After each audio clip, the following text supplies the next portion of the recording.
tous, bienvenue dans les rendez-vous du samedi, votre émission culturelle hebdomadaire. C'est toujours un plaisir renouvelé que nous sommes avec vous. Mais am mbégte nag di ci ànd ak Ndali bonjour.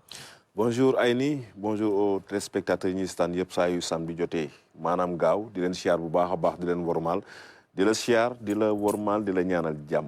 oui ñu da koy delloo Siré sax bu ma ko waxee dafay englobé yëpp ak scénariste donc du ma def lu dul woo Souleymane Kébé moom nag moo produire Banel et Adama film bi nga xamante ne nii été bi moom da koo égayé yaakaar naa amul fooy nekk ci àdduna te déggoo Banel et Adama. Souleymane, bonjour. Bonjour Aïni. C'est un plaisir toujours de t'avoir. Un plaisir partagé. Depuis la faculté de lettres. Oui, c'est ça. L'atelier de théâtre Isseignon. Isseignon, avec Gorasek et tout le monde. Et c'est Lou. Exactement, on leur fait un coucou et le professeur Ousmane Diakhaté. En effet. Voilà. Alors, Deniwo également, Lopi, Pape Biram Lopi, plus connu sous le nom de Pape Lopi tout simplement, moom nag moo réalisé moo bind tamit le mouton de Sada mi nga xamante ni ñu ngi ko projeté yàggul dara ci suñuy salle fii ci Dakar mu am torop succès ba jaaxal Sénégalais mais Ndali dafa mel ni fi mu ne nii cinéma dafa yëngu de te xale yee ko yëngal. waaw te c'est normal te soxla woon nañu ko instant yii nii ci réew mi wax dëgg fa yàlla cinéma bi yënguwaat. ñuy mën a dem di seetaani ay film yoo xam ne ñu koy produire ay sénégalais lañ. aussi dinañu permettre aussi niveau international ñu am beneen ouverture ñu am beneen représentativité te wax dëgg fa yàlla def loo xam ne sénégalais yi reconnaître nañ ko nangu ko dafa nekk lu nice.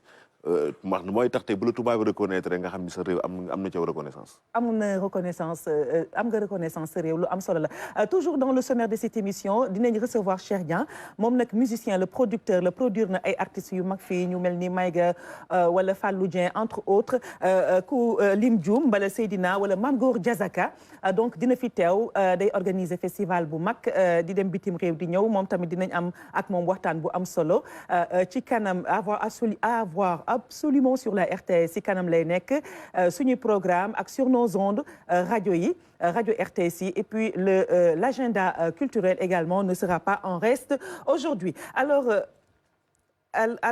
ak Maïssa donc Maïssa tamit mu ngi fii donc yaakaar naa tey plateau bi dina riche comme à l'accoutumée Souleymane ñu ngi lay nuyu di la dalal ci rendez-vous du samedi j'espère que sa olof léegi set na bi ñu nekkee université de setul woon. ba xam nga wolofu Sénégal léegi moom la ñuy wax franc wolof. franc wolof de. wolof bi day bëri ay mots français mais ñu ngi siy góorgóorlu bu baax a baax. alors Banel et Adama. C'est un film, ma foi, qui a participé, qui a été sélectionné lors du dernier festival de Cannes. Tout de suite, dañuy xool bande annonce bi et on se retrouve juste derrière. Hono debbo yiɗirta ni. Banel et Adama. Banel et Adama. Fodde ma ko jibnande joom galle ma. Ala. Somi dani Adama yiɗa hay goto goɗɗo. Bamma mawni jeehi hande an foti wadde foddema ha mbawa wonde mawɗo wuuro. Mbeɗa andi kono mi jaɓani. poɗɗen tan ko muñde mbasen saalidde ko hefti en ko. Ndungu leeli to foti hen arde. Ko ɗum jertinangu. Holko saabi weeyo ngo ina waylironi. ko yimɓe ɓe mbayli. komi kulɗo. Min komi kulɗo.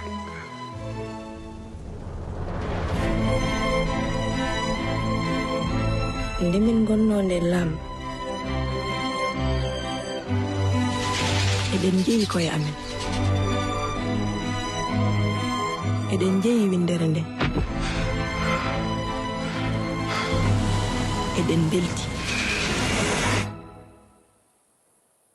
e hande komin holɓen.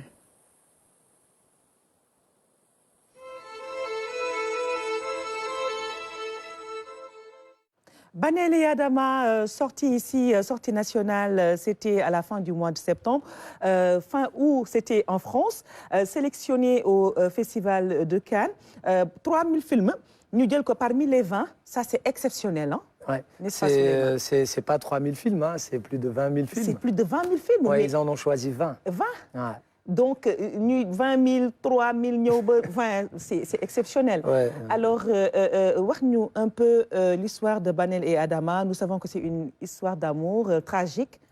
Tragique, mon faut que ça finit mal. Exactement. C'est un film très puissant, très lumineux, qui met en lumière une figure féminine très forte, hors du commun même, dirais-je. Ouais. Alors... waaw histoire bi disons xam nga Ramata moom bu mu koy bind dafa ne moom da doon bind une projection d'elle-même. Ok. Donc dafa ba pare moom elle est du Fouta.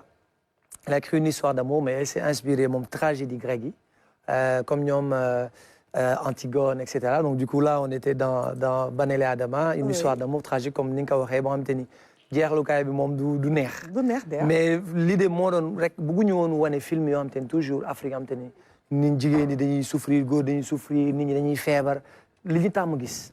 Afrique loolu ñu bëgguloon wane ñu bëggoon wane ne am na yeneen histoire yu ñuy raconter yoo xamante ni am na neneen am na beneen genre cinéma bu existé. Donc on a réussi à faire ça je pense que loolu moo def différence bi. dëgg la yow nga nekk producteur bi lu tax nga accepté produire Banel et Adama. Je rappelle que am nga une quinzaine de films à ton actif déjà des longs métrages des courts métrages ak des séries entre autres dinañ ci ñëw ci kanam. Mais pourquoi le choix de Banel et Adama. waaw parce que Banel et Adama man dafa tombé may wut film boo xamante ni parce que je produisais des films encore mais je me cherchais.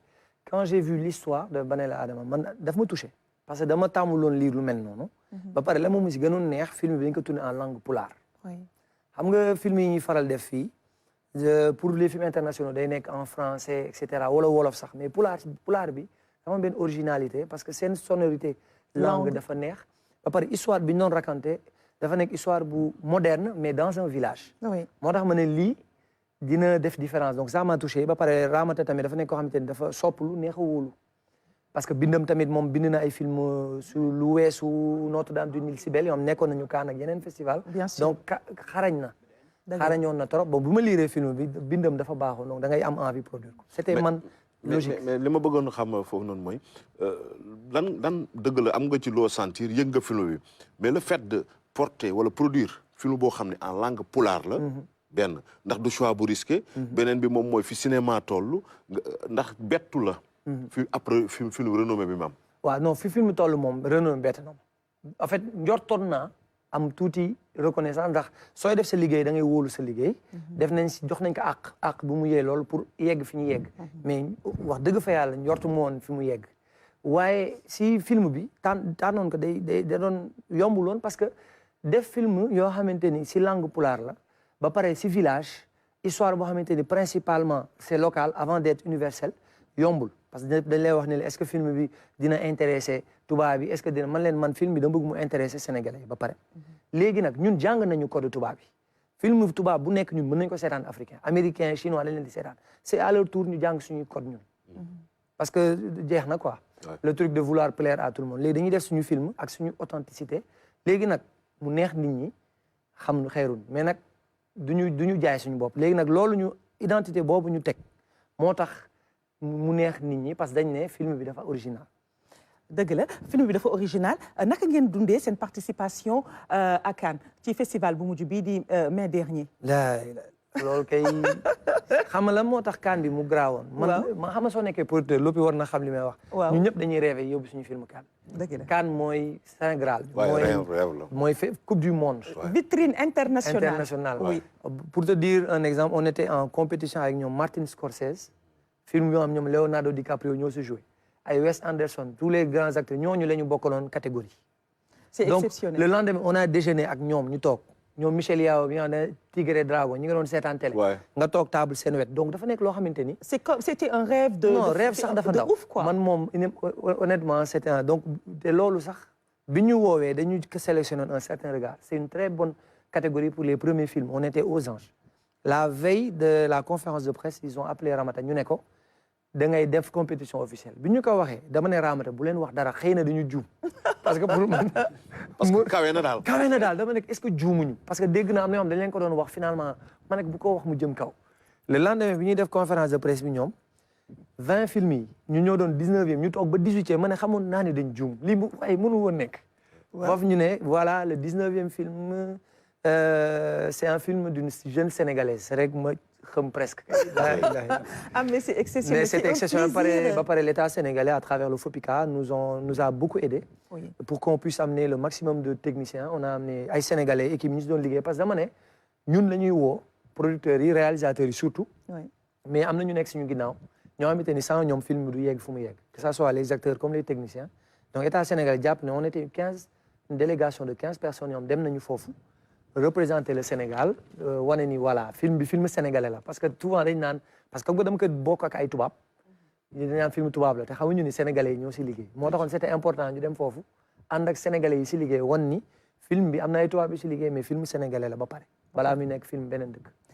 dëgg la yow Lopi Mame Biram Lopi ñu naan voilà ñu naan la Pape Lopi Pape Bouna ñu naan la Lopi yow naka nga ban regard nga am ci film bi en tant que réalisateur scénariste bi nga nekk film bu nice la man seetaan naa ko Sea Plaza ñu génnee Sea Plaza ñoom invité nañ ma seetaan ko dama gis ne mi ngi chercher raconter benn histoire si langue pël loo xam ne c'est vrai qu'il y a eu des réalisateurs qui l'ont fait comme Mamadou Dia il a fait un film c'est pratiquement pulaar mais c'est une recherche d'identité boo xam ne dans la culture pël et revendiquer un peu la figure féminine forte qui aussi défie certaines traditions pour affirmer sa volonté, son amour et tout ça, quoi. C'est une belle histoire d'amour. En général, les plus belles histoires d'amour finissent mal, hein? Quoi qu'on dise, que ça soit dans la fiction ou dans la réalité. Alors, Lopi, c'est une belle transition pour nous ci ce film.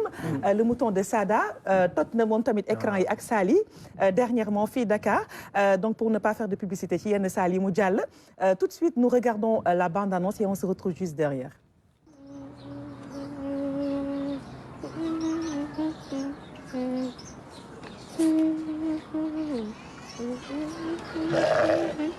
Sada yaa day rey sa xar tabaski.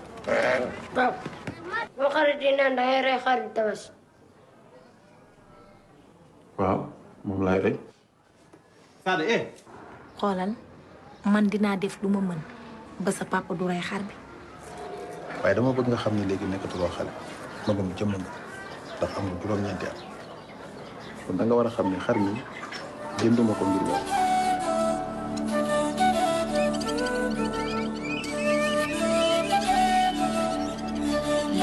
ak gi fii yëpp du kenn yow mii la. yow da nga xamul yow tabaski mooy lan ah ak lan lay tabaski di représenté. man loolu sama yoon nekk. ngay mel ne ku nga xamul nu mu def. sama yoon nekk ci.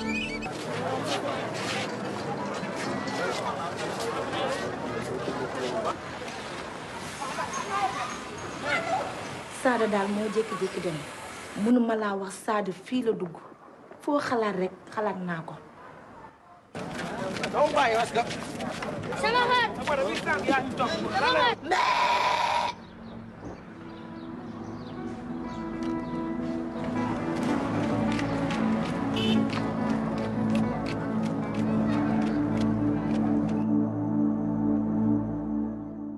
Le mouton de Sada, magnifique scénario.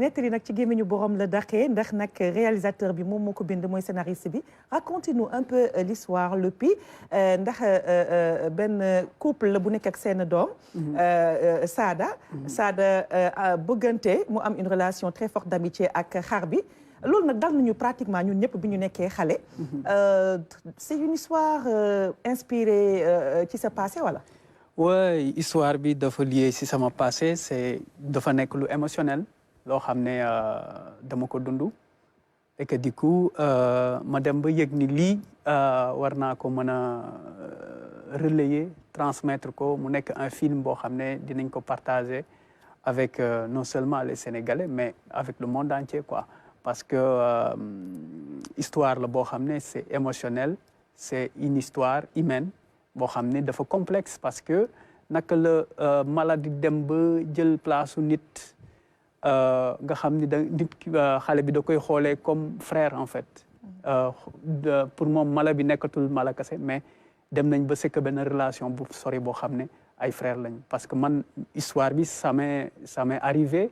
Parce mais que c'était pas avec un mouton, si je ne m'abuse, hein? C'était avec un coq. C'était avec un coq. Et c'était le fait que je dois me confronter à lui ôter la vie. Et c'est ça qui m'a touché profondément, que je suis en train de... Oui, que dama wara ray ginar bi et que ça me réveillait benn affaire ci man. Donc du coup comme dama nek ci société bi nga xamantene ne ray di ray ay xar wala ginar dafa nek lu quotidien.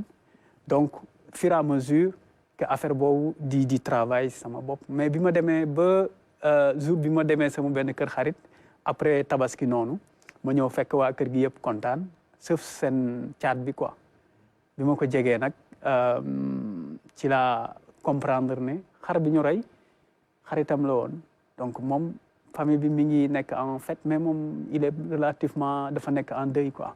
En deux. Mais man, ce qui attise ma curiosité, moi, casting bi. Naka nga def ba am wala naka ngeen def ba am xale bi bi war mooy xam nga xale bi mooy Sada le mouton mooy Dou. Donc relation d'amitié bi ngeen tissé en l'espace du tournage la mbala avant.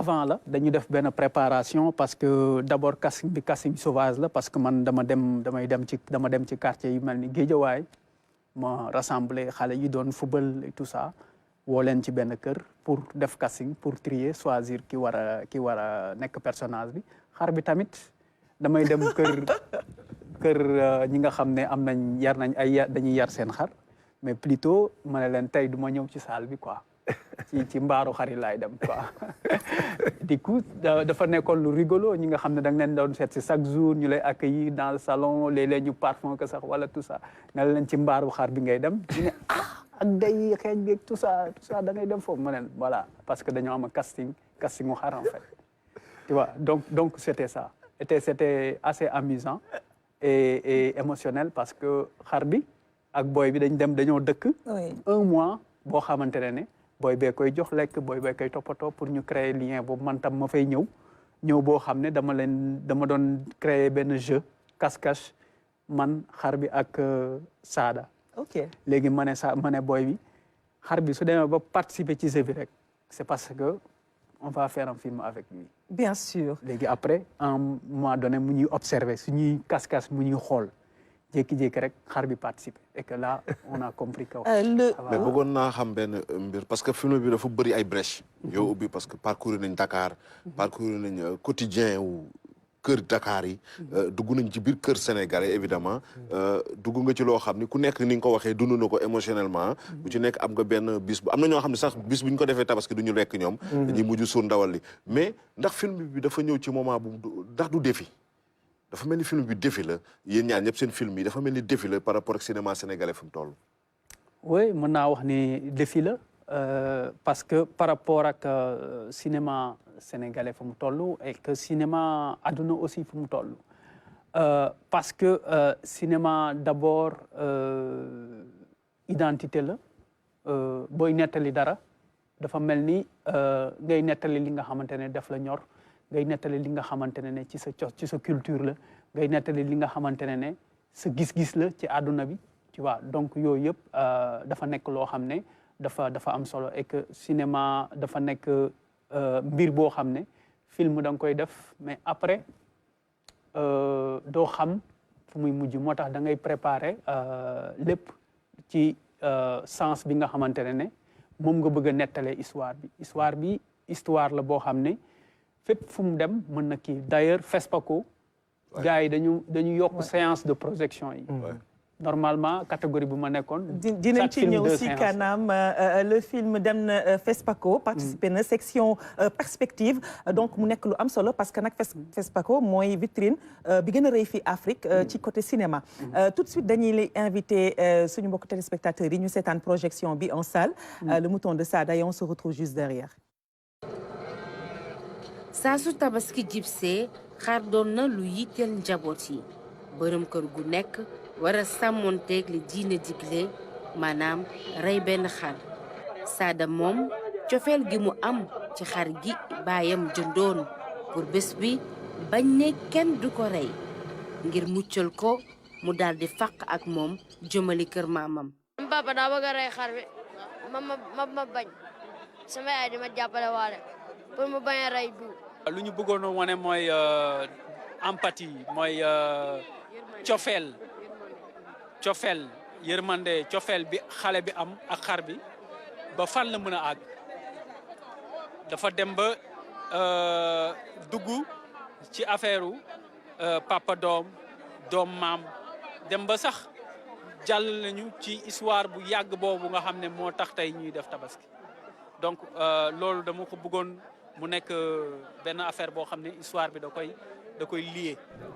Le mouton de Sada film bi wone dundinu askanu Sénégal nga xam ne caada ak diine la fa jaxasoo taarix bi daw yaram lool. li ma gën a neex ci film bi mooy production locale production bu suñuy artistes defar liggéey bu rafet la parce que image yi rafet na torop et puis am bëri na ay thèmes yoo xamante ni sunu thème société la nit ñi ni ñu amee attachement ci yenn fêtes yi surtout ni parents yi di defee attention ci seen amour doom bi mu am loolu lu ma neex torop la je veux dire mënoon na ne diine la rek diine la damay rey xar waaye mu ngi seet li doomam bëgg mu jaral ko mu def ay kilomètres yu bëri pour uti leneen mais en tout cas ci fin bi daal rayul xar bi waaw je veux dire sunu diine xalaatoon nañ ni à la fin da koy rey mais dañu téye suspense ba ci fin bi loolu lu ma neex la. Sada ak xar bi ni mu bëggee xar bi ak yeneen yëpp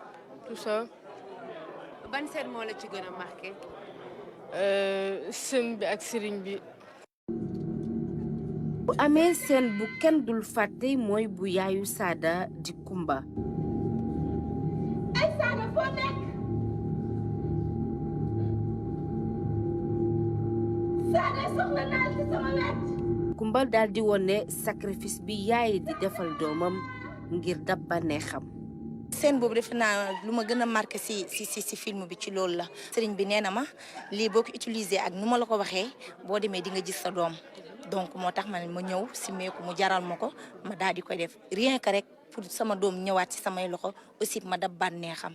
ci diirub ñetti at la daal di bind scénario bi Pape Bounam Loppi esprit ciné banlieue lay doxee fexe ba def film doonte lépp matul ndem si yàlla Abdel Aziz Boy mi ko sos sargal nañ ko.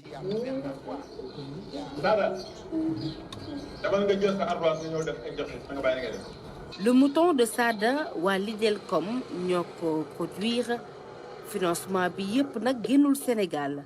ab film bu njaboot gi war a seetaan rawatina ci jamonoy feet yi Mobile Ciné dina ci def liggéey bu am solo. waaw école yi dinañ ci jot parce que depuis 2011 ñu ngi téye benn programme bu ñuy tuddee Mobile Ciné éducation boo xamante ni en partenariat avec la ville de Dakar dañ koy def dans les établissements publics scolaires ministère de l'éducation diñ ci accompagner donc programme boobu dinañ ci dugal film bi ma nga xamante ni le maximum d'écoles dinañ ko seetaan. dama koy digal parents yi. digal sax école yi ñu organiser des sorties pour vraiment les intuits parce que c'est loo xamante ne day jàngale lu bëri la vraiment maa ngi digal école yi suñu mënee organiser wu pour que élèves yi mën ko seetaan ñu def des après-midi culturels ce serait vraiment important.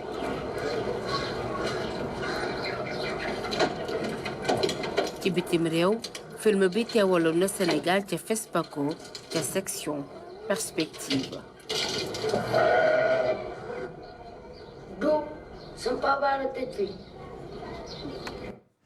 Voilà le mouton de Sada li nag nekkoon avant première bi suñu naataango Fatou fii ci rédaction demaloon ñu fa ñu koy remercier bu baax a baax di ko souhaiter un excellent week-end ak tout le personnel de la rédaction Ramata Dem ñu ngi lay fóon bu baax moom nag ndeysaan moom day assurer protocole émission bi moom bu fi nekkee samedi alors Lopi yow ñu ñëw ci production bi ak ci distribution bi naka la demee. Oui, la production Lidelcom moo ko porté mooy mën nañ wax ne mooy production bu njaboote yeneen coproducteurs yi nga xamante ne ñëw nañ jokk ci production bi donc mu nekkoon projet boo xam ne au début metti woon na trop parce que dañoo ñëw rek gëm li nga xam ne mooy vision bi nga xam ne moom man en tant que réalisateur moom laa porté envers le film nga xam ni waxuma production bi technicien yi ñëpp daal ak xol la ñu duggee ci affaire bi ak yëg-yëg ak émotion ak bëggoon matérialiser li nga xamante ne idée yi nga xam ne moo ma habité woon ci sama bopp même sax bu ñuy wax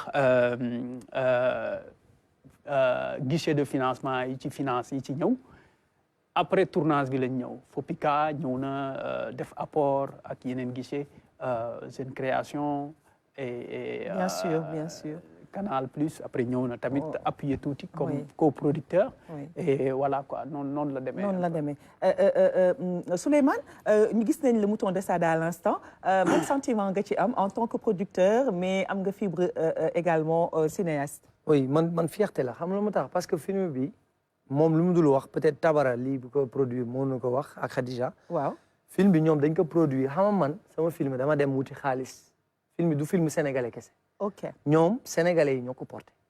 c'est un film moo xam te ne mën nañ jël tampon yëpp Sénégal la ñuy def. donc c'est une fierté nationale. bien sûr internationale parce que dañuy wane ni ñun on peut faire des films ñun suñu bopp kese ak suñu xam-xam kese.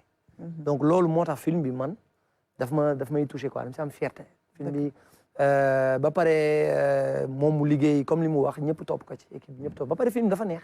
dëgg la film bi dafa neex man seetaan naa ko Facebook. dafa neex quoi c'est-à-dire yow sénégalais da nga koy seetaan da lay touché particulièrement ba pare ni mu ko traité à travers l'histoire d'amour entre cet enfant et cet animal là man j'ai jamais vu un film comme ça. donc dafa nekk lu ñuy wax Untold Story film am mosu guñ ko raconté moom mu raconté ko ba pare avec cette manière là macha allah. da nga koy seetaan sentir ne tu es sénégalais da nga siy sentir sa bopp quoi. da ngay sénégalais sa bopp waaw sénégalais nga ba pare keneen ku ko seetaan parce que film bi bu mu génnee dem FESPACO ñëpp la touché.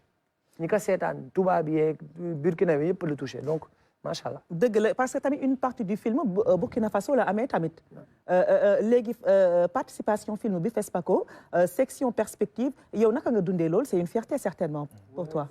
c'est une fierté pour cette section perspective donc film bi ñu sélectionné ko foofu et puis man li ma ci gën a kii may après séance projection bi affluence bu mu am ak après. FESPACO ba bu muy jeex parce que man dama demoon yóbbaale acteur bi Sada xale bi quoi. mais moom dafa dem du nekk ci univers boo xam ne après finalement dafa jaaxle quoi. j'imagine. nit ñi di raay boppam Sada def ko star di ko kii photo yi affaire bi jaaxal ko quoi. mais Sada c'est une star maintenant.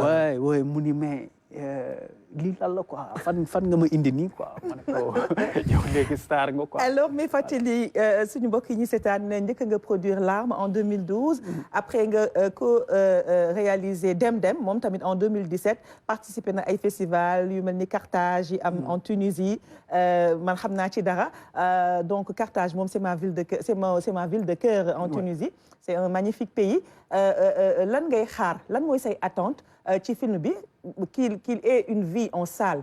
parce que bépp producteur wala bépp réalisateur loolu nga boo paree sa film loolu nga ci bëgg. qu'il circule dans les festivals dans les rencontres cinématographiques. yow lan mooy sa attente ci film bi. waaw luy sama attente mooy film bi rassembler nit ñi que sénégalais yi retrouver li nga xamante ne dañ ko pertoon mooy communion bi ñu amoon ak film yi maanaam cinéphilie amatul maanaam nit ñi génnatuñu dem ci saal yi di seetaan ay film que nit ñi génn dem ci saal yi parce que film bi day nekk du 1er au 10 dans les salles et puis programme boobu dañ koy yokkaat parce que genre dañu def genre exclusivité genre benn kii bu limité pour attirer un peu nit ñi après pour plus yokkaat ko nit ñi gën a mën a ñëw seetaan si film bi ci salle de cinéma yi et que aussi ñun suñu mbébét mooy que film bi mu dajeeg public bu gën a yaatu possible maanaam le public le plus large possible film bi circuler partout que ñu xam ne am na film bu génn buy raconter histoire bi nit ñi dem nañ seetaan ko dans les salles de cinéma am na lu mu def si ñoom que aussi film bi film la boo xam ne dafa adapté wu ak xale yu ndaw yi ak mag yi donc du coup xale yi mën nañ ko seetaan mag ñi mën nañ ko seetaan donc loolu moo tax may invité ñëpp ñu ñëw jéem a seetaan film bi en fait dans les salles de cinéma parce que actuellement day génn dans les salles en Afrique parce que dañu am accord ak Canal Olympia et Canal Olympia am na ay salles toute l'Afrique de l'Ouest bien sûr à partir je pense que démb de 8 waaw à partir du 8 dafay exister dans les salles en dans les Afrique. salles loolu am na solo trop en tout cas Ndali kontaan nañ de am fi Loppi xam naa moom dañ koy bàyyi ci kanam tuuti mu dem ñu recevoir Cheikh Dieng moom tamit beneen producteur le musicien bu def lu rëy ci réew mi moom tamit ce sera avec plaisir mais Ndali yow naka nga gisee un dernier mot balaa ñuy bàyyi Loppi initiative bi mu am. non li ma wax moom li mu porte nii c'est un défi boo xam ne ñëpp a ci war a jàpp. et puis ñi ci war a njëkk a jàpp mooy ñun ñi nga xam ni ay consommateurs lañ ci wàllu cinéma. parce que tey bëri na ci ay plateformes yoo xam ni tey film yi nga fay gis mooy film tubaab yi. c'est bien beau parce que ñun yàgg nañ ko seetaan mais aussi nañu xaw a nationaliste tuuti. par rapport ak ñii la ñuy def mooy dem ci salle cinéma yi di seetaan yi yóbbaale xale yi. di leen initier ci loolu. maa ngi dégg programme bi ñuy wax ci côté école yi. mën nañ ko gën a xóotal sax. mu nekk au-delà des écoles. ba nit ñi am ci accès. parce que xam naa nit ki surtout sénégalais bu xasee ba comprendre benn affaire ba bëgg ko dina ko jaral après mu koy seeti mooy salle yi muy wax cinéma parce que ñu bëri dematuñ ci baax na nag aussi ñoom bu fekkee mën na nekk ñu xool ci plateforme yi naka la ñuy def ba ñenn ñi mën ci jot parce que ñëpp mënuñu ñëw Dakar te ñëpp dëkkuñu Dakar Sénégal yaatu na peut-être prévoir ngeen à travers les régions am ci ay projection peut-être laa wax xaw ma nag seen programme waaw prévoir ngeen ko waaye parce que Dakar rek xam naa il y a une tournée régionale loolu dina ci baax national loolu dina ci baax dina ci baax loolu lu am solo lay nekk léegi ñu ñëw ci dellusiwaat ak Souleymane Banel ak Adama Souleymane nga produire yeneen téléfilm ay long métrage ay court métrage ay séries telles que Dérapage pourquoi ce choix? Waaw, au fait man xam nga je viens du documentaire man formation documentaire laa def donc j'ai commencé avec le documentaire. Et puis, petit à petit, dans mon de fiction, j'ai eu l'opportunité de rencontrer Abdoulahad Wan, qui était le réalisateur de la première saison de Tunduwundu, qui m'avait approché pour qu'on fasse la deuxième saison ensemble, en coproduisant la deuxième saison. Donc, on l'avait fait. Quand on a fait Tunduwundu, on a eu meilleure série au FESPACO en 2017. Oui, je me rappelle, oui. Voilà, et donc, du coup, ça nous a donné envie de refaire une autre série, et toujours avec Moussa Diallo, qui était l'initiateur, qui écrivait les séries. Et donc, il a écrit une autre série qui s'appelait Dérapage. Oui. Qu'on a voulu faire aussi, mais local, avec quand même une qualité qui était la nôtre. Et puis on a fait Dérapage qui a remporté plusieurs prix, déjà meilleure série sénégalaise au Teranga Movies, etc. Et ça m'a donné envie de faire des longs métrages, fiction. Donc j'ai commencé par les courts métrages, donc j'ai commencé par le film de Yorombay, Journée Noire, puis j'ai commencé à faire aussi son autre Gada, et puis j'ai pris goût. Et le long métrage aussi, bon, quand tu manges un peu, tu commences à prendre goût. Petit à petit. Et j'ai commencé à toucher aussi les longs métrages. Et avec beaucoup plus de chance quand même parce que quand j'ai commencé à faire les longs métrages Fopika dafa tombé mu commencé joxe xaalis léegi nag nga am da ngay am doole pour mën a wuti ay partenaires ndax am nga déjà Sénégal jox la xaalis laa commencé nag def ay long métrage mu jël temps mais yàlla suturaal ma ñoom ñëpp génnandoo c'est-à-dire ren yi ngi naan Souleymane mais du parce que maay producteur bu gën a mag fii producteur yu mag yaa ngi fi ñoom Omar Sall a ngi fi ñoom Omar Sall on te fait un coucou un grand Omar ñoom ñoo ñu ubbil yoon bi su du woon ñoom du ñu yegg si fii donc ñooñu teg tànk yi teg ba léegi ñu ngi ñuy tette mais donc du coup yàlla dafa def rek projet yi ma leen doon développé ndoo wutandoo xaalis ba pare ñu paree ndoo nag moo tax ren ji Sira Banele Adama ak Voyage de Thalia ñoom ñëpp a ngi cinéma instant yi en même temps ba pare am na décembre tamit Dents pour Dents dañuy def avant-première bi. avant-première Dents pour Dents dinañ ci ñëw tout à l'heure si agenda culturel bi tey yaakaar naa suñu agenda dina étoffé dina gën a riche. parce que y a beaucoup de sorties de toi des films de toi tout ce sera maa ngi naan tout à l'heure mais au courant du mois de décembre 2023 qui promet donc d'être très riche. Alors on se regarde un élément de l'UNESCO donc et on se retrouve juste après ceci.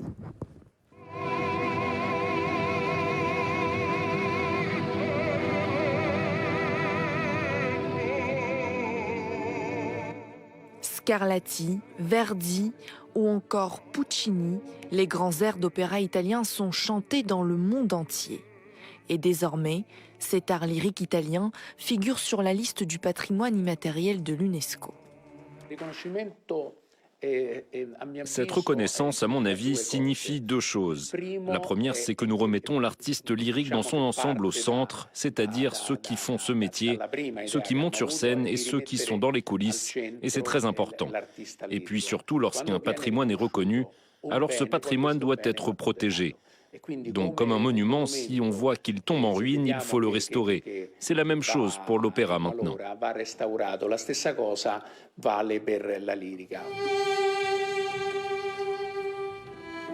L'Italie, berceau de l'opéra, possède le plus ancien opéra du monde, celui de Naples, inauguré en 1737.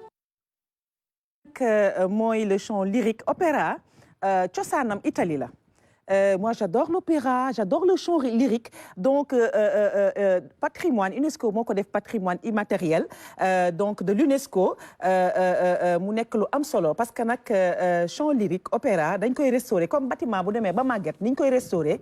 noonu lañ koy restaurer ca Naples nag le judo ca Italie donc mu nekk loo xamante ne nii dafay favoriser cohésion de la collectivité ak la mémoire day favoriser la mémoire socio-culturelle luy Souleymane xam nga luy favoriser la mémoire socio-culturelle u réew ab dëkk loolu dafa am solo loolu mooy patrimoine culturel u dëkk cosaanu dëkk c'est très important donc nag ñu ko doon amal fële ca Italie alors dañuy tàggatoo nag ak Loppi Souleymane yow dañ lay téye ba ci kanam pour mën a recevoir suñ beneen gan Loppi lan ngay tàggoo li may tàggoo mooy que voilà film bi dafa nekk en tournée dans la sous-région mooy Afrique de l'Ouest avec Canal Olympia tu vois instant bi à partir du 8 dafay disponible dans tous les salles Canal Olympia ku am sa mbokk wala sa xarit wala ku nekk ci dëkk yooyu mën ngeen dem seetaani ko ci dëkk yooyu yëpp et puis aussi tey dina daw aussi Canal Olympia parce que tey à quelle heure à partir de 19h tey lay daw Canal Olympia voilà donc pour dire que voilà ñi ko seetaanagul am nañ sens gisaat ko le film quoi dëgg la en tout cas merci di leen remercier aussi ci plateau bi di aussi jaajëfal sama xarit Souleymane Kébé dëgg la am na ñoo bokk milieu bi quoi Loppi kontaan nañ bu baax a baax recevoir la fierté nationale nga lii nag dafay dalal xel yi parce que Ousmane Sembène Djibril Diop Mame Betty ñu ngi fêté 100 ans Ousmane Sembène wala entre autres donc cinéaste de ce pays wala Moussa Sène Absa man tiitoon naa ndaali parce que grand yi ma fi lim léegi dama foogoon nañ jeex na non bàyyi nañ fi relève bàyyi nañu relève dalal ngeen xel yi de bàyyi nañu relève donc machallah donc tout de suite là on va se retrouver juste derrière le coup de cœur musical sur la RTS, la télévision de tous les moments.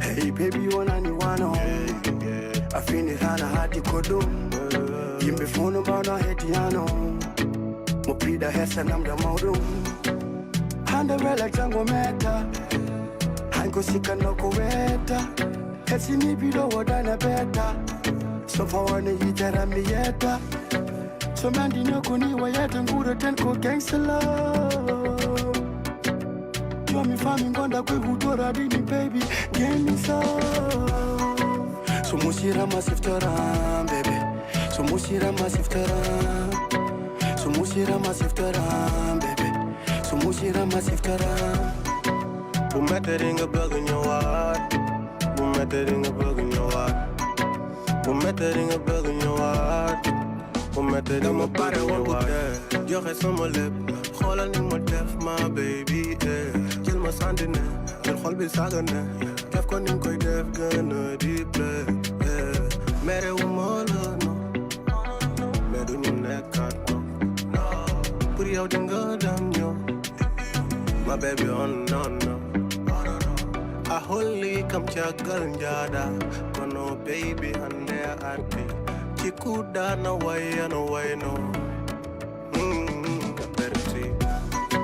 So musira masiftaram baby So musira masiftaram So musira masiftaram baby So musira masiftaram Bumetering a bug in your heart Bumetering a bug in your heart Bumetering a bug in your heart Bumetering a bug in your heart ak lépp li nga foog nan la demee nii jaaru ñu si toog game la bi ngay play lépp leer na tey rëcc mu ngi nii toppandoo maa mi loo hokki na ma foofu foofu nekk gilli maa ko foofu suuri tete foofu hande njiwru daami doowu no waano waane foofu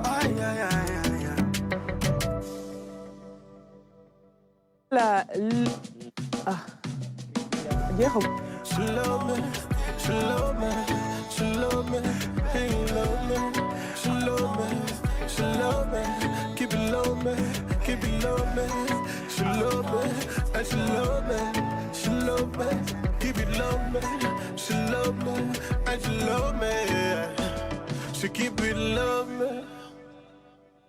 Le coup de cœur musical magnifique Ndali hein. Très magnifique xam nga moom bi mu duggee Sénégal ba tey mi ngi def ay collaboration artistique ak ay moromam muy deux peuples yoo xam ni ku ci nekk da nga am sa façon bi ngay defee sa musique mais fexe nañ ba boole ko muy diggante Sénégal ak Mauritanie moom lay prôné moom boo demee Mauritanie tey looy def ci moom ngay jaar bu ñëwee Sénégal ànd ak IS 814 ñu bokk génération day am lu muy signifié art musique dafa toll foo xam ne lépp fusion la ak collaboration parfaitement collaboration dafa am solo day enrichir alors ñu am nag mbégte di dalal gan gi ñu leen doon annoncé à l'entame de cette émission muy Cheikh Dieng musicien producteur Cheikh yegsil ak jàmm ci les rendez-vous du samedi ñu leen nuyu di am mbégte di la dalal. Asalaamaaleykum Ayni salaamaaleykum la RTS. Content ci teew fii c'est la maison mère. dëgg la alors yow nag Cheikh ngay musicien de producteur nga produire nag ay artistes yu mel ni Maïga Mame Gor Diazaka mbala Seydina Apprenti entre autres bu ñu leen di lim fii dina bëri macha allah ñu bëggoon xam rek lan moo la dugal si métier producteur parce que yow musicien nga di nga ma wax ne ma xam naa y a qu'un pas à faire pour dugg ci mais nañ la bàyyi nga ñu xam naka la mbir mi demee. D'accord c'est que man. dama mos a bëgg di am entreprendre nangu moon chaque fois yem ci instrument bi di jouer rek ba nga xam ne bi ñuy doog a formé orchestre Fallou Dieng le DLC en 93 94 ay xale lañu woon mais dama teel jël initiative di arranger les morceaux tels que coloré ay weex bët ay yu demee noonu ma nekkoon arrangé groupe en même temps chef d'orchestre musuma nangu yam ci instrument bi kese di jouer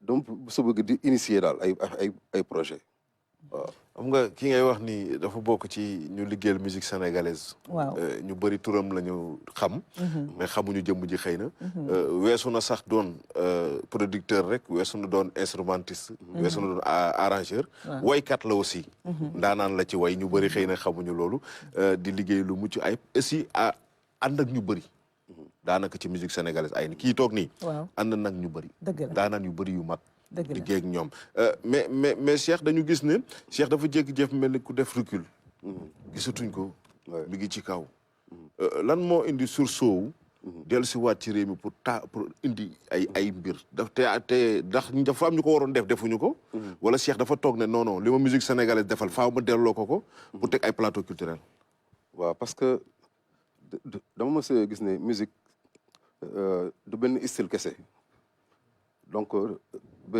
bi joué ak Fallou Dieng benn instant en 2001 ma arrêté boobu dama saturé quoi ba yëkki teg lépp dem jàngiwaat dem en Suisse sama frère ma fa nekk sama grand frère ma koy nuyu au passage donc dugg ci école yi découvrir yenn façon musique accumulé fa benn expérience bu ndaw loolu moo ma permettre ma dellu si waat Sénégal li ma fa jot a jàng naa ko partage le public sénégalais donc ci laa amee initiative bi def festival bi parce que ñun bi ñu nekkee xale dañ daan gis ay Touré Kunda ay Youssou def ay concert 25 décembre. waaye Demba Diop. waaye Demba Diop. waaye ñu gis ngeen affaire bi manqué na léegi te yenn seen i mag yi dafa ko commencé rare.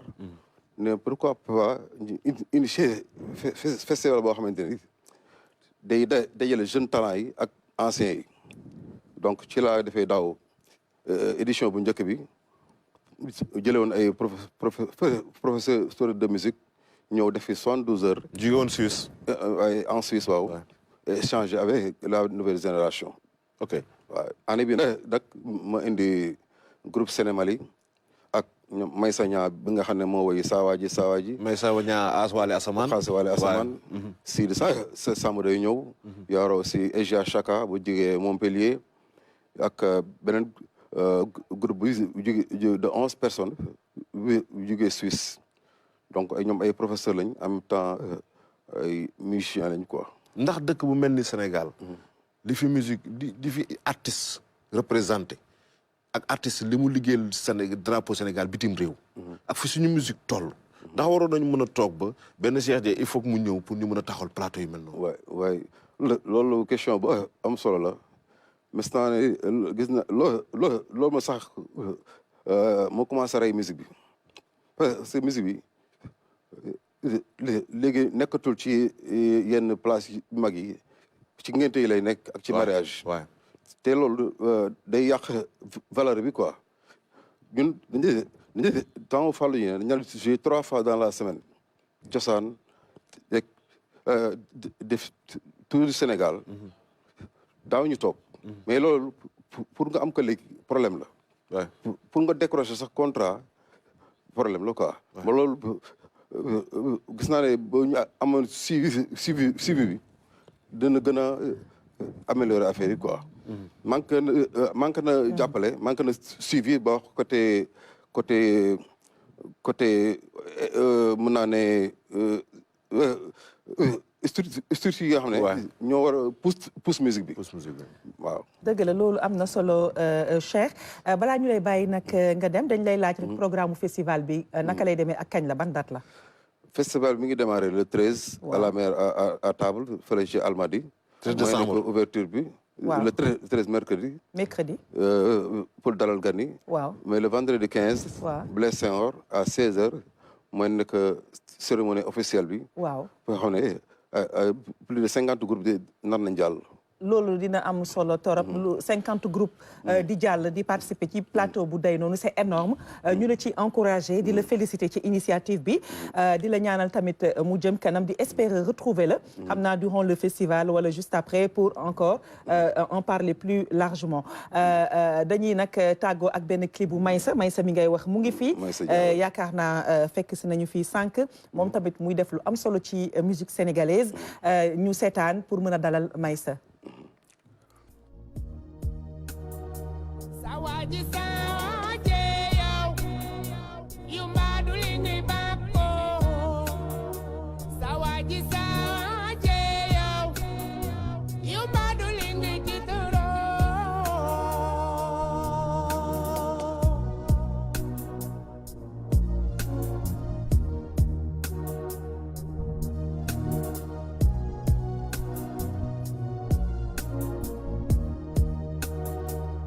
Wajeeg la mu yor yow ci ñaan daa di lay dab nga yóbbu ko ci sëriñu tariyaax be mu tàggale kook sagoom lëg waaja romb laa yow lamboo ay sagaram nga xool ko ba seppali ko yow nga foog ni yaa am ndam lëg waaja rombaat la ñu sëf ko ci jaat nga xool ko ba seppali ko yow nga foog ni yaa am ndam fekk defoo ko yow defoo ko yàlla nga ko digale Maysa à l'instant sur votre télévision nationale la RTS la télévision de tous les moments Maysa dañ lay oo nag di la nuyu di la dalal nga ñëw fekk suñu fii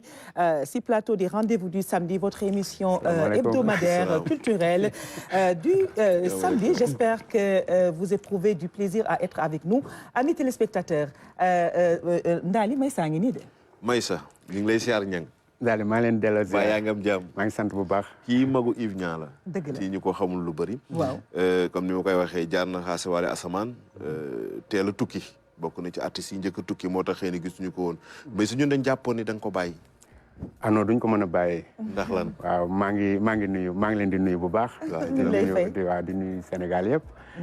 duñ ko mën a bàyyi ndax dafa nekk ci deret ji waaw. dafa nekk ci deret bi dafa nekk ci deret ji. mais gisatuñ la woon. waaw yàlla dafa def nag Finlande beeg yooyu. waaw yàlla dafa def nag yóbbu ñu Finlande. suñu mburu nekk fa ñu toog fa mais suñu xel a ngi fi toujours picc ngi ci kaw xel maa ngi ci suuf. xel maa ngi ci suuf waaw. te yaa ngi ko doon continuer foofu. of course waaw. mais après Xaase Wally Asamaan après yaa ngi woon jël beneen yoon nag. waaw maa ngi toog foofu ak sama groupe. ok muy ban. Maysa Ñaa ak Jàmbaar. Maysa Ñaa ak Jàmbaar groupe waaw. ok et puis maa ngi liggéey ak yeneen orchestre foofu finlandais. et puis di woy tamit si musique finlande. musique finlande waaw. ma seetlu ne yow tey buñ ne Zal Seck buñ ne Pape Djibi Ba. buñ ne ñu bëri ñoom Cheikh Dieng ñu bëri. bi ngeen demee bitim réew. yéen a ngi ubbi dëgg la yi di épouser yeneen culture. mais da ngeen dem toog lu tax yéen ñëpp ngeen toogandoo. waa loolu dina naqaree wax trop parce que. xëy na di nga toll foo xam ne ci musique am na yu bëri yoo xam ne doo ko mën waaw ba pare mooy li ma la jëkk wax bu yàlla tuddee sa mburu fenn benn dëkk il faut fa ngay toog. waaw beurre chocolat ñëwaat. voilà gis nga waaw mais toujours ñu ngi jéem pour ñëw. di ñaan suñu borom ba xam bu ñu ñëwee am luñ fi fekk. fu ñu ci lu ñu toog comme mais léeg-léeg dafay jafe ci musicien bu demee tukki yàgg àll. su ñëwee dafay am loo xam ne daf ko war a indaale ak am ci lu mu toog. xam nga dafay métti trop pour toog. dégg naa loolu am na solo Souleymane. yaa ngi gis nag ay artistes musiciens di succédé wu si plateau bi art xam nga dafa large. musique moom daf ci occupé fii branche bu am solo suñum réew. yow naka nga gisee ñoom seen taxawaay bitim réew ak fii Sénégal. non mais en fait man ay références lañu. dëgg la man xam naa grand bi. Ah, peut-être waaw parce que bon man je suis un mélomane caché. d'accord. man je suis très content de le voir mais ñoom dañu nekk loo xamante ni dañuy teg souvent même suñu demee. dañu am lu ñu teg ba pare. donc ñu bëree dafa am benn ay répercussions seen liggéey dañ ko dul gis rek mais dañuy teg ay affaires yu bëri ñu bëri di roy si ñoom. di continuer seen liggéey. même fekkee ñu ngi yéegali feneen. donc ku nekk sa mission rek. ba pare am na lu ñu dul wax xamoon ni cinéma. bi ñuy def. moom mooy le seul art boo xamante ni day regrouper art yëpp.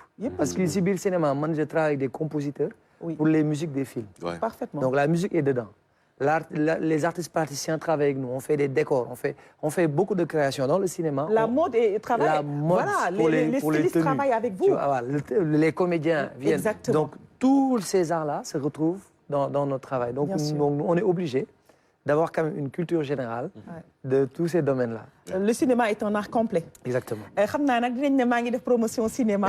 ça c'est normal mais dañ ko soxla. y a rien à faire dañu soxla promotion ci cinéma bi waaye surtout sénégalais. loolu am na solo donc Souleymane le film est sorti fin septembre Banel et Adama. day def Toronto New York Marrakech Melbourne le film va sortir dans 50 pays du monde. C'est énorme hein? Oui. Le film va sortir, déjà c'est sorti dans la moitié de ses... Parce qu'en Afrique, c'est sorti dans 18 pays. Ça a continué à sortir. Wow. Et légui, on a la chance d'avoir dégoté Kino Lorber pour nous représenter aux États-Unis. Parce que vu que le film représente le Sénégal aux Oscars, donc une campagne pour être choisi pour les Oscars. Et du coup, on sort aussi en Angleterre. En France, on a déjà fait la sortie. En effet, ça sort dans 50 pays. Et dans quelques temps, on va essayer aussi de placer, comme li daal doon wax léegi si plateforme yi pour ñeneen ñi tamit am accès ñi nga xam te ni jotuñu ko seetaan foofu. dëgg la Ndali suñu xarit Maysa. moom nag wéy bi ñu doon seetaan sànq xale yi dañ koy reprendre. ñu ko waaye. mu am succès lool nag ci net bi xam nga réseaux sociaux yi moom dafa lëmbee jamono. te man daf may yéem parce que xale yi koy reprendre. boo leen xoolee xam ni fekke wuñ woy. déedéet fekke wuñ ko. mais sa nag nga gisee woy ni jamono ji nga koy way. dëgg la nga di gis ay xale yoo xam fekke wuñ jamono ji sax di ko jëlaat. ndax niñ ko relever noonu la. waaw dama ciy am fierté bu baax dama ciy kontaan trop da nga ciy gis ne xale bu ko way normal rek. ba way lépp damay xam ni kii mën na way. waaw parce que liggéey bi ñu ci doon liggéey dafay xawoon a jafe ci suñu jamono. waaw parce que maa ngi ko defee woon orchestre Baobab. temps maa ngi nekk Baobab yàgg na. waaw après ma nekkee Baobab ay 5 ans après ci la gisante Xaase Wally Asamaan. si la ñu yóbbu Finlande. ñu seetaan ko. ok ñu seetaan voilà ñu seetaan.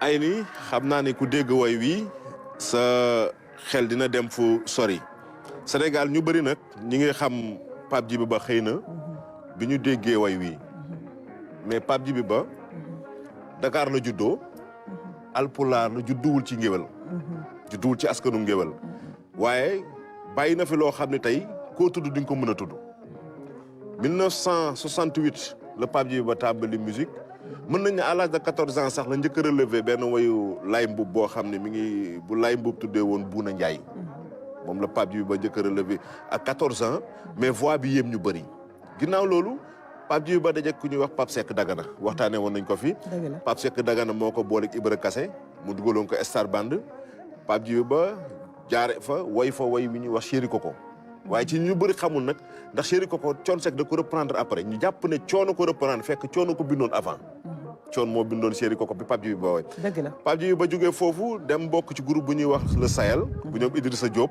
ñoo njëkk a way Cheikh Ahmadou Bamba dugal ko ci orchestre Serigne Touba ñoom ñoo ko njëkk a way dugal ko ci orchestre c'était en 1975 ñu jóge ci loolu Pape Djiby Ba dem ànd ak benn groupe bu ñuy wax Ngéwél gi international Ngéwél gi international mi ngi fa bokkoon ak Thione Seck ak Pape Mboup mais benn album kese lañ jot a def nag son yi bokk na ci Yóbbaale Ma ay son yoo xam ne tamit ñenn ñi reprendre nañ ko ñu koy dégg ci ñenn ñi tey cosaan laa ngi ca groupe boobu noonu ginnaaw loolu ànd naag aussi ak Pape Seck Dagana ñu defaat album ci Ndëmba Wanda Dakar vol 1 vol 2 bi mu liggéey ci ànd di cheminer nag après commencé yoonam mais 1988 le Sénégal ñëpp doogee ràññee Pape Djiby Ba ci bi mu génnee Balia dëgg la ñu ngi ko way mooy album bi mu defoon takku liggéey album bu extraordinaire ndax soo duggee ci album ba yaa ngi ciy fekk ay morceaux yoo xam ni ba tey ji ñu ngi koy waxtaanee ay immigration yi ngay dégg nii ak consommation local bi maanaam di dundee bay dundee ak détails noonu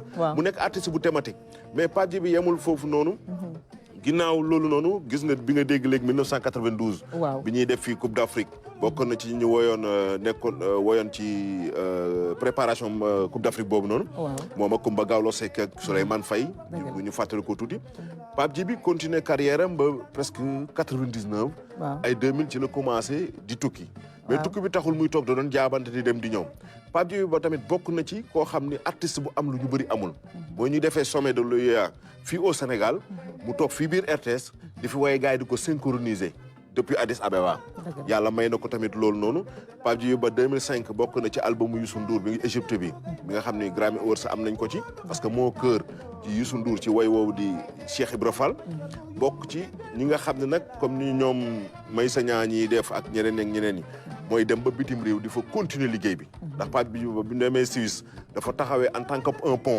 un pont culturel entre la Suisse et le Sénégal chaque année sax dinañ indi ay Suisse Sénégal di delloo di jël ay Sénégalais aussi di yóbbu mais lépp ci musique yàlla def na ne nag moom xaarul dara ci Sénégal mais dafa am benn baat bu may faral di wax mu ne ma moom ci gémminam mu ne ma bëgguma lu dul xale yi xam benn affaire mu ne ndaali sama liggéey bi yëpp dama bëgg rek xale yi xam benn affaire mu ne baax du weesu baax te mu ne woykat yi woy yëpp tey gune moom daf leen di ñaan moom Pape Djiby Ba dañuy woy lu rafet neen nañuy woy luy boole nañuy woy luy defar jàng naa ci moom it ay ni benn mbir mooy woykat day yaatu woykat day baax mais woykat tamit day mën a sàmm liy drapeau réewam Pape Djiby Ba mi ngi Suisse di fa ànd ak groupe am di liggéey bu mucc ayib di fa liggéey bu mucc ayib génne na album daaw pour ñëwoon na sax présenté ko album bi ci Covid bi la woon pour wax ni Sénégal Pape Djiby Ba ni may sa ñaami toog ñooyam bàyyiwuñ musique bi ndax musique a leen moom dëgg la fi nga daanelee noonu la bàyyi du ñu mën a bàyyi musique ndax musique moo leen moom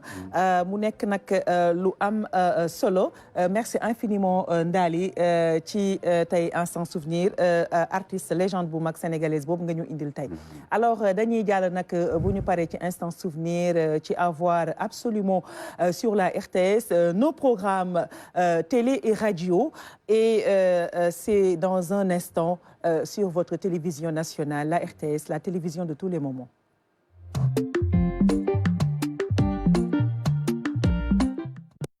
Alors, à voir sur la RTS absolument aujourd'hui, 16h30, Yitere Golé. Beglen, 17h, Ndiakba et toute la team, on leur fait un coucou et on les embrasse. Point de vue de mes 14h avec Omar Nying, réunis comme donc dimanche, juste après Point de vue. Et le dimanche soir, à Lundia et toute la team à partir de 21h après le JT de 20h. Voilà, ça c'est sur nos ondes. RSI, Radio Sénégal International, le débat aujourd'hui samedi 13h30, 15h. En vérité, dimanche, demain, 10h10, 11h. Et à la Radio Nationale, vous aurez le samedi aujourd'hui à partir de 22h jusqu'à 1h du matin, la soirée dansante avec Alassane Sy. Yarou Dembak, Yarou Tey, dimanche, demain, 14h jusqu'à 15h30. Dakar FM 94.5, la Radio Bonheur. Tropical samedi, aujourd'hui, c'était ce matin de 10h à 12h. Kif samedi toujours aujourd'hui de 15h à 18h et Reggae Massive c'est le dimanche demain de 16h à 18h. Dakar FM 94.5 c'est au 58 boulevard de la République en face du Théâtre National Daniel Sorano. Alors on passe à l'agenda culturel tey nag agenda bi bu ñu xoolee à l'écran ba pare programme bi. Donc, dinañ dellu si ak Souleymane pour le côté cinéma. Voilà.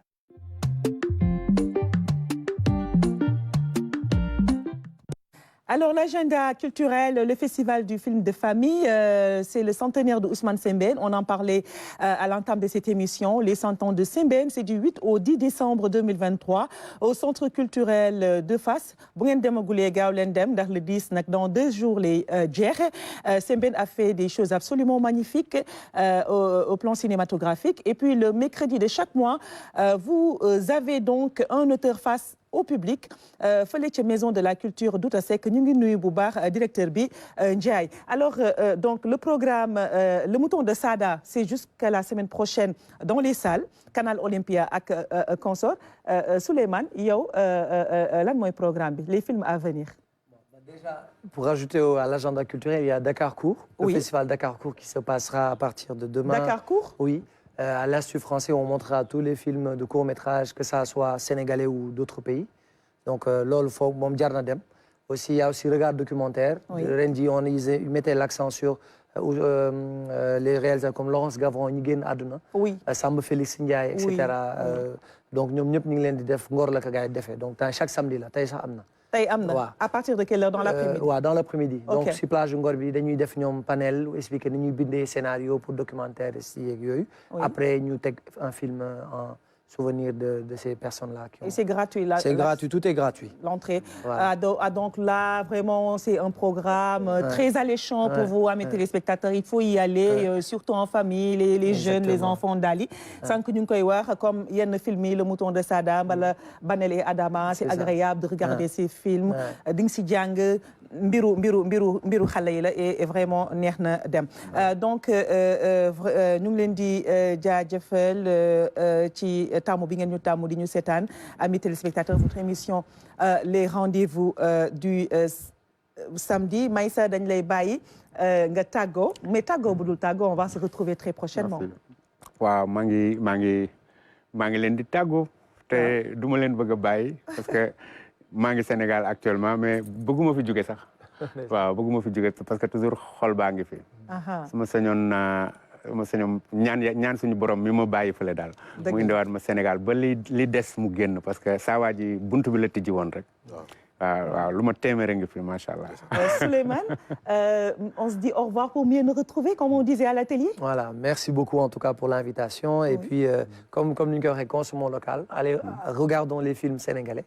Les Sénégalais yi def ñu dem ci salle de cinéma yi comme ça voilà ñu dooleel suñu secteur. On attend ton prochain film quand? On sort le 21 décembre aussi ici à Dakar. On fera une avant-première naturellement.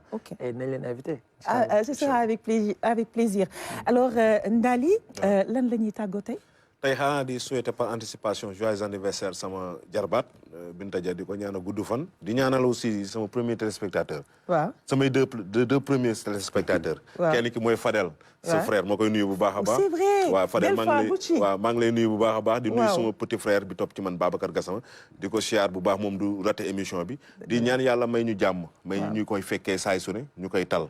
di fa ñaanal yàlla ñi nga xam ne caabi daf leen féeti ginnaaw yàlla na suñu borom génne ay ni bu baax a baax yàlla def ci réew mi jàmm Sénégal di jël pays yeneen réew mi di ci topp dëgg la ñu ngi remercier infiniment Anna Carmen à la zone B à Ngor donc la maison B et puis ñu ngi remercier également tous les journalistes de la rédaction de la maison Ramata Den on t'embrasse très fort le gendarme Mboup moom nag mu ngi fii mooy assurer suñu sécurité moom ak toute son équipe disponible ñu disponible lañ ñu am professionnalisme lañ donc Mboup tey moom nuyoo bu fort lañ lay jox tey duñ ko fàtte yaakaar naa alors ñu ngi remercier toutes les équipes qui ont contribué à la bonne réalisation de cette émission di wax tamit ne les enfants malades qui sont à Dalal Jàmm dañ leen di organiser benn Noël en fait en couleur donc tamit loolu muy initiative bu am solo ku ci mën a jàpp rek nga jàpp si mooy xale yi feebar nekk Dalal Jàmm alors ñuy saluer initiative boobu di remercier